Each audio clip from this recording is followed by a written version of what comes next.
little Adwick Lane. I've not done an Adwick Lane video for a while, so what I thought I'd do a little tour of the layout. We start, of course, at the tunnel. This point here, I'll explain where that goes in a little bit later. Here we go.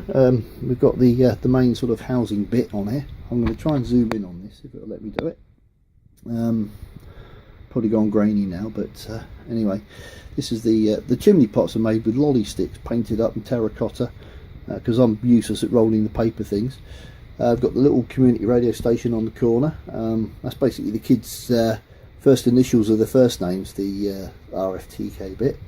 Then we come along here. I'm trying to keep away from the light.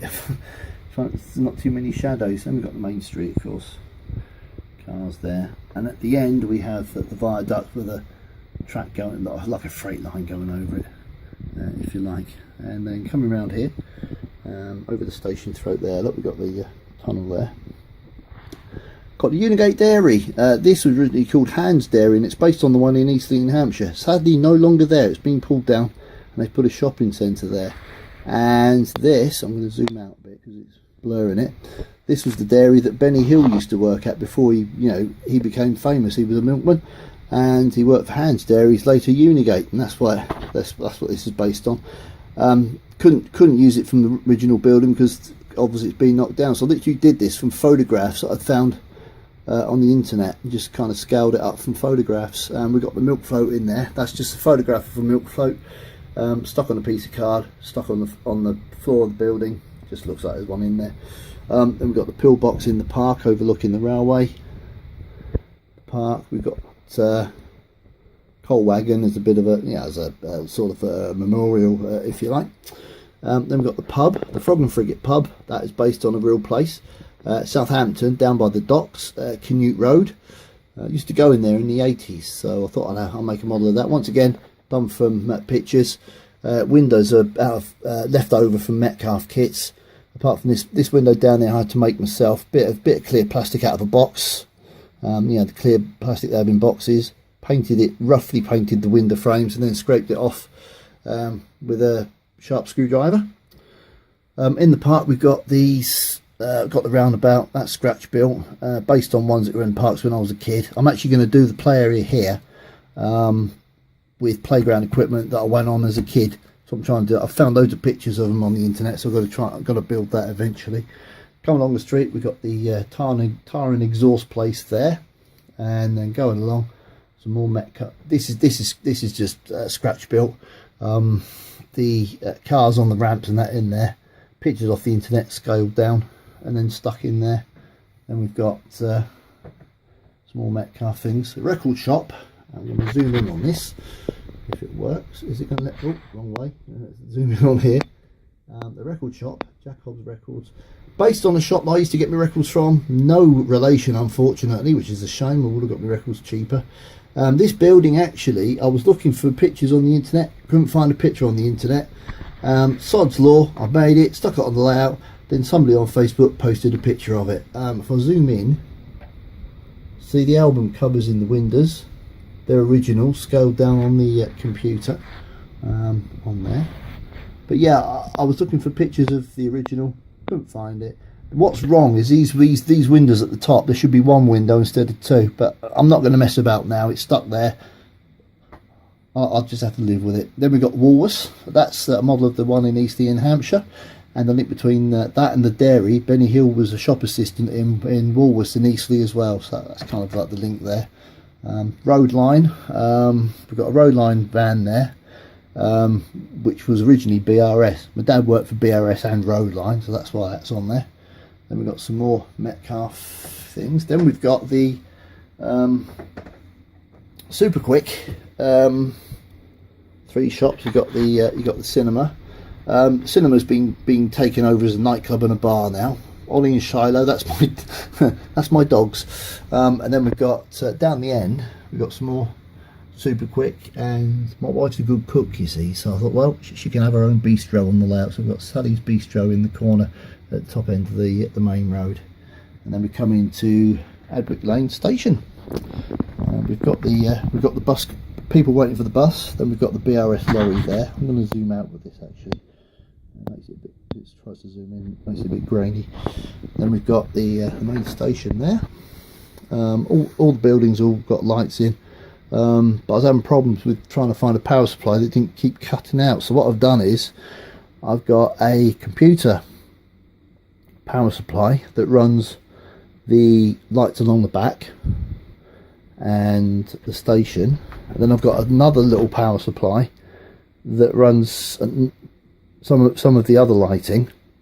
And what I've done is the other power supply, I've stuck a computer case fan on top, put it in the circuit, so when it's on, it's keeping it cooled down, so it stops it overheating. Then we've got the modern looking shed. This is just basically a freelance thing that I just built, and originally the Metcalfe steam shed was here, and there was a fueling point there, and I wasn't happy with it. So anyway, the story is that there was two steam sheds, one there. This one was demolished, a new one put up, and the local preservation society saved this one, and they've got their stock in there, which is at the moment a couple of Daypole rail buses. They've been motorised using, one of them, the green one's got a class 40 power unit underneath, with the centre driving wheels, of course, taken out, and then the other one's got a Lima shunter mechanism underneath it. You know, the little four-wheel shunter thing that looked like a Clayton. That's underneath that one. Then we've got the road coming through there, so just a coach shoved in there in a minute. This car park here, in fact I only did this yesterday. It was just looking a bit bare and manky, so I built a wall. This is just bits I've had laying about from kits. Built a wall around it, gravelled it, cars in there and stuff. So that's that. Got a water tower here that covers this bank of switches. I'll turn around this way. Probably a bit dark actually, but yeah, anyway, water tower, it's just made out of bits left over from kits, bits and bobs, just to sort of cover that up really. Come along here, we've got the preserved bus depot, and in here we've got Portsmouth Corporation bus. Used to travel on them when I used to visit relatives in Portsmouth. Then we've got the Hanson Dorset, Bristol Lodica. Used to travel on these to go to McGrand in Ferrick. And if you ever watched on the buses, it's the same buses that they used in this TV series on the buses. I haven't got a Blakey running around in there at the minute. We've got a Southdown bus, and we've got another Bristol Lodica, which is a Southern Vectis one. Then we've got the tunnel taking you out of this one here, bricked up. The line sort of only comes as far as there now. The preservation people have used it for a little platform for the bus depot. I've got one of my M7s parked up in there at the minute. And then we come round through the tunnel, out the tunnel the other end, back into the fiddle yard.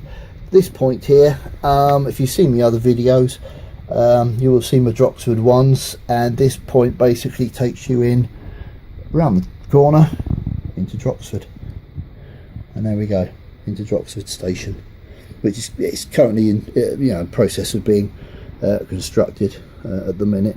And then we've just got a Southern M7 with some old Triumph coaches that I picked up as part of a job lot.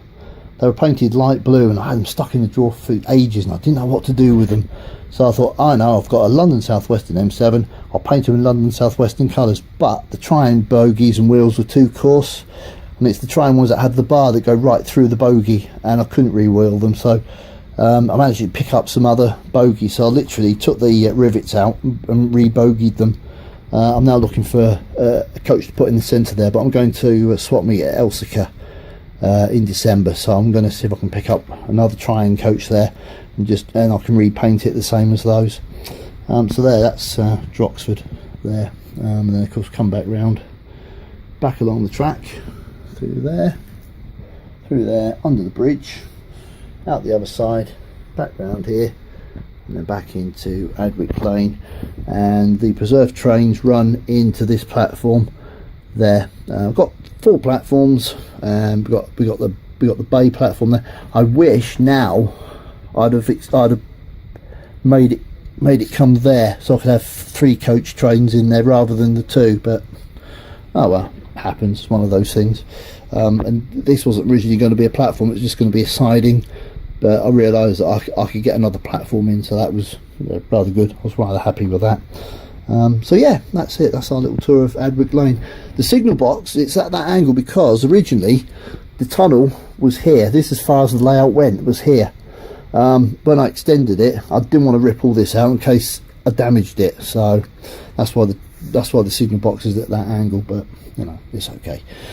Anyway, thanks for watching this little tour of the layout. Feel free to subscribe. Any comments gratefully received. Thanks for watching, and happy modelling. I'm going to see if I can adjust the light levels on the edit for this, see if I can make it a bit clearer. Anyway, thanks for watching.